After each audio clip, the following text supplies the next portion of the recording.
Ya, antisipasi virus corona di transportasi publik masih jadi perbincangan kita pada malam hari ini. Kita akan lanjutkan lagi. Ibu Brian, apakah ini erat kaitannya atau ya sesuai dengan dikatakan Dr. Faris dengan tidak ada lagi kebijakan untuk mengizinkan perkumpulan banyak orang seperti acara-acara begitu, Bu? Ya, itu sebenarnya upaya antisipasi ya.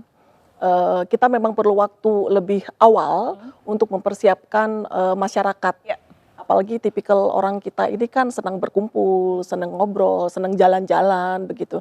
Nah ini udah waktunya kita untuk mengedukasi. Tapi kata kuncinya tadi bahwa waspada, tidak panik berlebihan.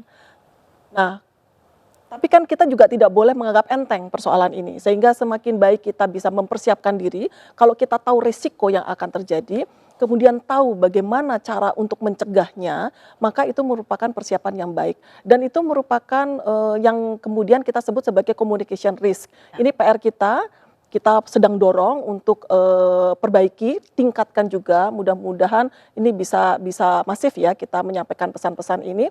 Jadi pesan dari DG WHO itu ada 3, salah satunya nomor 1 kan tentang aktivasi dan scale up dari emergency response mechanism.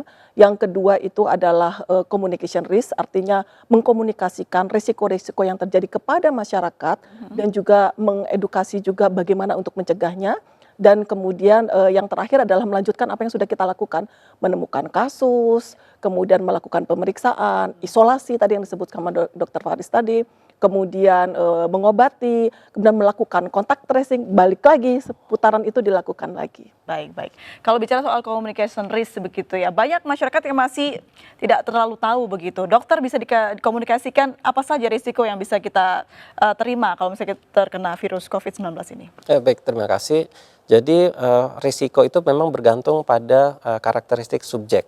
Misalnya karakteristik umur. Semakin tinggi umur, maka semakin tinggi resiko perburukan. Kemudian kedua karakteristik berikutnya adalah gaya hidup. Orang-orang yang merokok memiliki daya tahan di saluran nafas yang lebih rendah ketimbang yang tidak merokok. Jadi orang merokok atau konsumsi alkohol ya itu daya tahan tubuhnya rendah sehingga lebih mudah bagi mendapatkan komplikasi dan lebih mudah terinfeksi.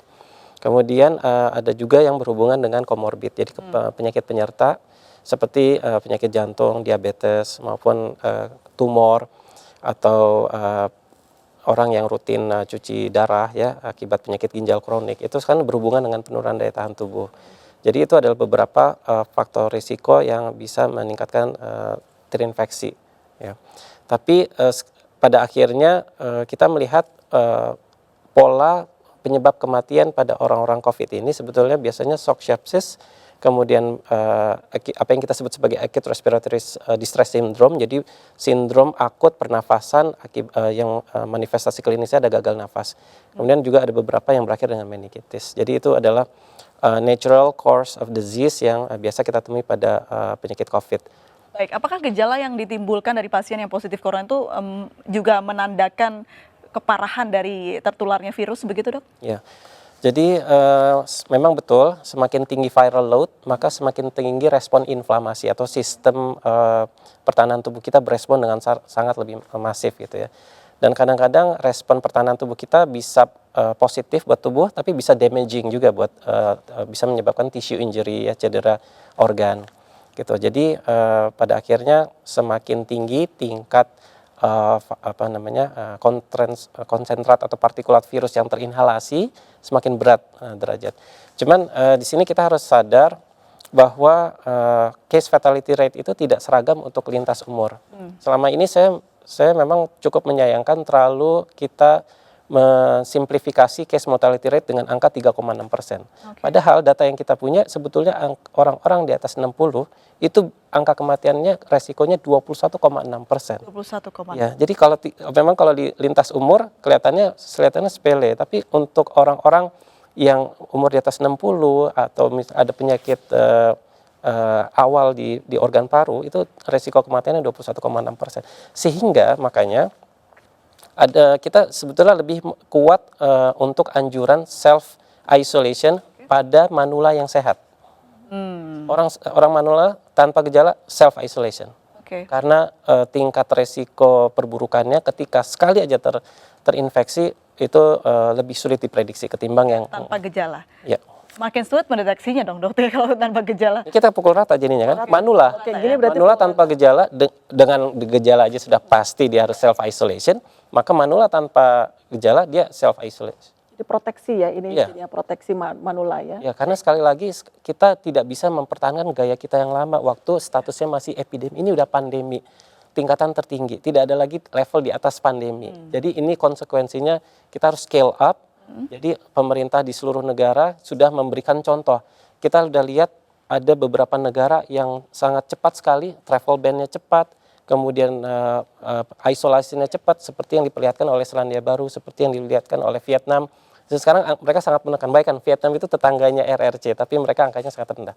Tapi kita juga punya contoh negara yang sangat rileks sekali dan respon sangat lambat terhadap ini. Contohnya kita lihat seperti Iran dan Italia, dan mereka sudah membayar harganya. Jadi saya pikir kita masih punya waktu untuk men-scale up semua resource yang kita punya untuk kita mobilisasi untuk memotong ini transmisi. Kalau ini dihubungkan dengan bagaimana transportasi publik di Indonesia ini ada begitu. Akhirnya kan masyarakat ketakutan untuk bisa pergi menggunakan transportasi publik karena penularannya bisa dalam jarak yang dekat. Berapa jarak yang bisa menularkan begitu, Dok? Definisi Maksimal dan ya, minimal. perimeter yang dipakai itu biasa 1 meter. 1 meter. Dan itu sudah diadopsi oleh Kementerian Kesehatan.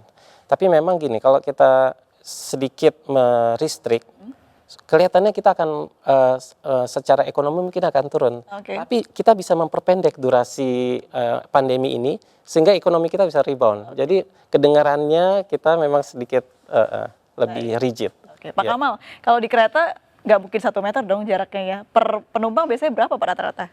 Ya tergantung jamnya ya. Jadi untuk jam sibuk memang agak padat, tapi di luar jam sibuk itu bisa berjarak gitu. Dan itu banyak kan mereka yang duduk dibandingkan dengan yang berdiri. Tapi sebetulnya intinya kita juga mensosialisasikan untuk mengurangi kontak gitu. Jadi supaya tidak bersalaman, terus kemudian di dalam kereta juga tidak berkontak gitu. Jadi itu sudah kami sosialisasikan untuk mengurangi penularan di dalam kereta. Dan sebetulnya di angkutan publik terutama yang di perkotaan ya, di Jakarta ini maksimal perjalanan di MRT Jakarta ini hanya 30 menit gitu. Jadi ini selama 30 menit ini bisa sangat mudah sebetulnya dari behavior penumpangnya sendiri untuk mengurangi kontak antara satu penumpang dan penumpang lain. Kalau kita melihat di MRT rupanya lebih bisa behaviornya lebih cukup baik begitu ya dibandingkan dengan KRL kalau bisa kita melihat karena memang mungkin diterapkannya sudah dari awal. Apakah selama ini mengecek suhu tubuh sudah ada data yang mungkin suhu badan yang di atas begitu? Ya, tentunya ada ya, dan itu sudah kami himbau supaya untuk memeriksa ke klinik terdekat. Kemudian kami juga sudah mensosialisasikan kepada yang belum ke stasiun MRT. Jadi gencar kami umumkan di media sosial bahwa untuk datang ke MRT ini harus dalam kondisi sehat. Oke. Dan ini juga sudah kami wanti-wanti dari jauh dan sebagian dari communication strategi kami tadi. Kemudian juga untuk informasi bincang publik juga kami sampaikan juga. Jadi ini kami lakukan pendekatan yang lebih luas lagi supaya masyarakat tahu sebelum datang ke stasiun-stasiun MRT. Bicara soal mekanisme, ketika ada penumpang yang terdeteksi suhu badannya tinggi, apa yang dilakukan MRT? Ya, jadi untuk yang terdeteksi berdasarkan thermal scan kami bahwa suhu badannya sudah di atas 38, kami rekomendasikan untuk ke klinik yang rujukan yang ada di sekitar stasiun MRT untuk memeriksakan secepatnya. Karena ini kembali lagi kondisi kita sudah pandemik sekarang, kita perlu bekerja sama dengan semua pihak gitu ya supaya lebih cepat tertangani gitu. Jadi bukan cuma di sistem transportasi saja, tapi kami juga berusaha berkontribusi untuk perkotaan Jakarta ini. Baik. Dari KSP sendiri, Ibu sudah dibuka ruang komunikasi tidak atau himbauan ini diwajibkan kepada siapa saja begitu? Yang protokol itu kita sebarkan kepada semua pihak ya, karena misalnya untuk protokol yang transportasi publik itu kita sarankan, kita berikan juga untuk ke bandara, artinya pesawat, kemudian pelabuhan kapal, kemudian ya tadi secara umum transportasi publik yang lain, yang mass transportation ya terutama. Tetapi juga untuk area-area publik, perkantoran, pabrik, kemudian mall, restoran, tempat ibadah, kemudian juga fasilitas kesehatan mulai dari puskesmas sampai ke rumah sakit, kemudian juga ada fasilitas belajar mengajar ya di sekolah dari SD, SMP, SMA, perguruan tinggi, madrasah itu. Jadi kita sebarkan. Cuman ya tadi kembali lagi semua ini protokol tinggal protokol kalau kemudian tidak diimplementasikan dan tidak mungkin untuk implementasi ini semuanya dipantau oleh pemerintah. Jadi memang partisipasi semua pihak itu sangat diperlukan ya. Kemudian bentuk partisipasinya adalah berusaha untuk menerjemahkan tuh artinya mengoperasionalkan apa yang ada di dalam protokol itu sesuai dengan situasi konteks setempat. Kalau perlu bahkan bahasa-bahasanya mungkin disesuaikan dengan bahasa setempat. Kalau untuk sekolah mungkin bahasanya, gambarnya dibuat sesuai dengan anak-anak. Kemudian juga tergantung disesuaikan juga dengan kapasitas yang dimiliki oleh tempat tersebut. Misalnya ya untuk transportasi, kalau di MRT semuanya duduk ya Pak ya?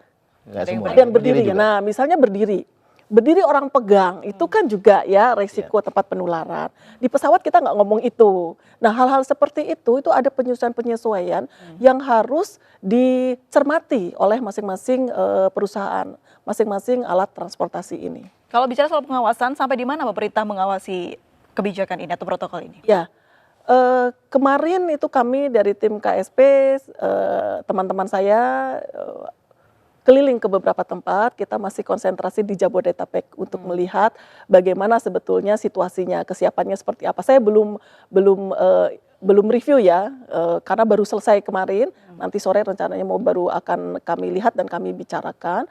Kemudian rencananya juga hari-hari ke depan kita akan coba juga datang ke beberapa tempat karena ada beberapa area yang kita anggap sebagai high risk ya.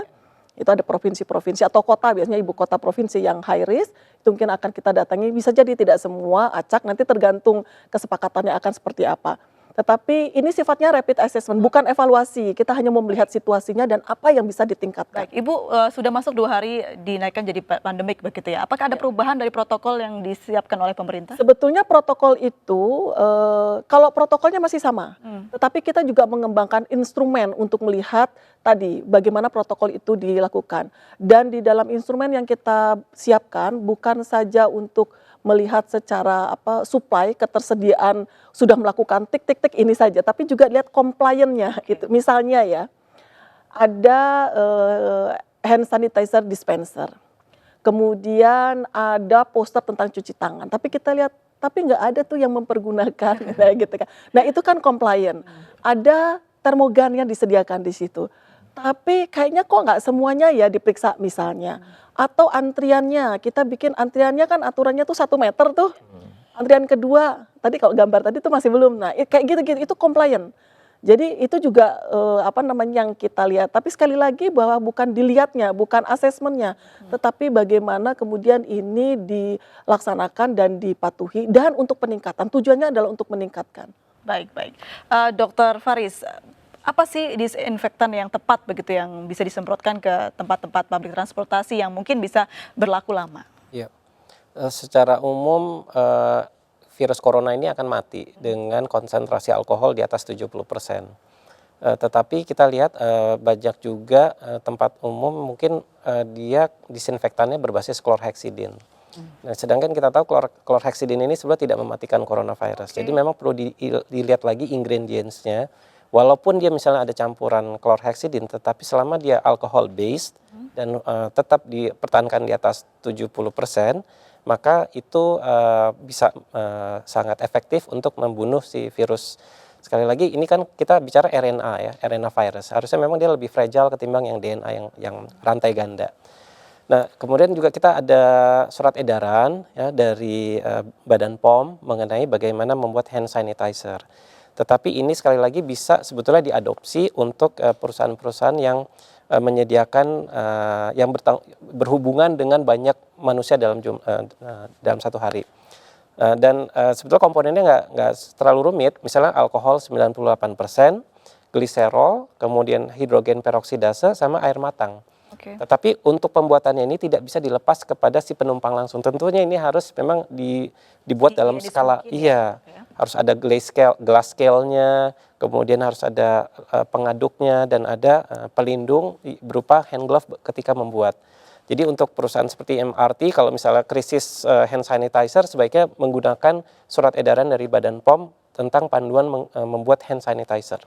Sebenarnya pembuatannya pun cukup mudah untuk membuat hand sanitizer, tidak ada lagi alasan mahal begitu ya dok ya. Tapi memang tadi kendalanya disebutkan Bu Brian adalah habit atau kebiasaan yang harus ditumbuhkan di masyarakat. Kita akan bahas itu pemirsa, tetap bersama kami di Indonesia Bicara.